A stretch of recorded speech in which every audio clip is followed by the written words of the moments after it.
Commençons par le premier agent économique qui est l'entreprise, ou selon la comptabilité nationale, on les appelle les sociétés non financières. Les entreprises, donc généralement, ce sont des agents économiques dont la fonction principale est la production. Les entreprises peuvent être publiques ou privées. Ils utilisent des hommes, du matériel, des matières premières, qui sont des facteurs de production, afin de produire des biens et des services en vue de satisfaire des besoins. Ces entreprises se trouvent dans des activités productrices qui sont classées en trois secteurs. Ces trois secteurs sont connus, sont célèbres et décrits par Colin Clark. Il y en a d'autres classifications des secteurs, mais cette classification des trois secteurs est la plus connue.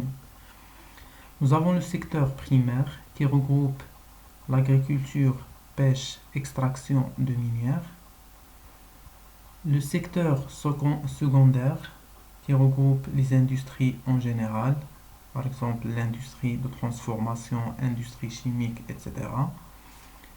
Et puis le troisième secteur qui regroupe tout ce qui est services.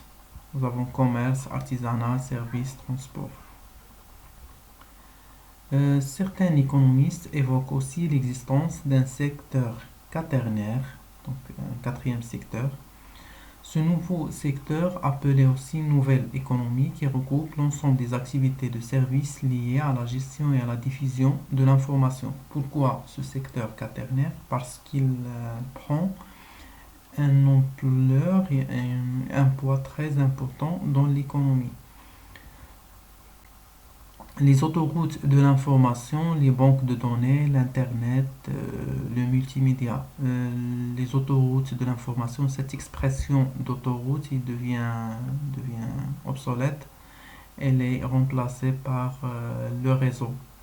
L'autoroute, parce que l'autoroute se compose de deux routes croisées, alors que l'information se diffuse d'une façon sous forme de réseau et non pas seulement de flux croisés.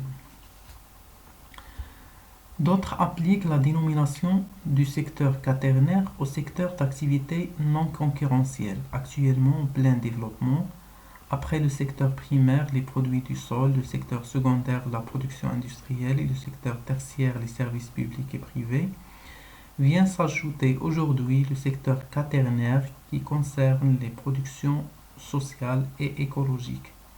Aussi, l'on préfère l'économie solidaire. Donc, certains autres économistes qualifient du secteur quaternaire l'économie solidaire, destinée à compenser la dure déshumanisation de l'économie de marché et qui se distingue par son but non lucratif. Donc, l'économie solidaire, activité économique, par exemple les coopératives, qui repose sur la solidarité humaine et non pas la recherche du profit.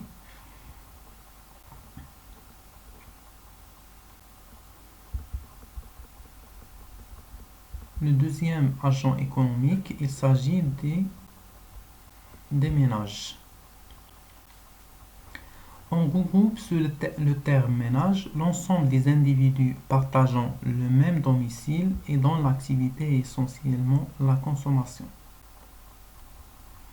Lorsqu'on dit partageant le même domicile ou qui habitent sous le même toit, donc ici on peut regrouper une famille, par exemple les parents, les enfants, les petits-fils, etc. Les collectivités, par exemple les casernes, les hospices, les internats, etc. Donc toutes ces catégories font partie des ménages. Donc leur fonction principale est la consommation. Les ménages jouent un double rôle dans l'économie. Ils fournissent le travail, donc la main-d'œuvre vient des ménages. En échange, ils perçoivent un salaire. Ils consomment des biens et services en contrepartie, donc le salaire reçu par les ménages et les dépensé dans la consommation des biens et services produits par les entreprises. Donne ce que l'on nomme la dépense des ménages et qui est en fait le prix des biens et des services. Les consommateurs sont classés en nombre de catégories socio-professionnelles présentant chacune une certaine homogénéité sociale. Donc nous avons les agriculteurs exploitants, les artisans commerçants et les chefs d'entreprise, les cadres et professions intellectuelles supérieures, les professions intermédiaires, les employés, les ouvriers, les retraités, et puis autres personnes sans activité professionnelle.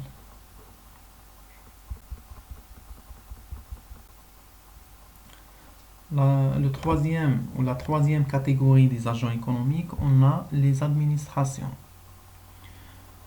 Les administrations publiques, ce sont les institutions et organisations qui rendent des services sans recherche de profit, c'est-à-dire des services gratuits, ou qui agissent sur la répartition des richesses.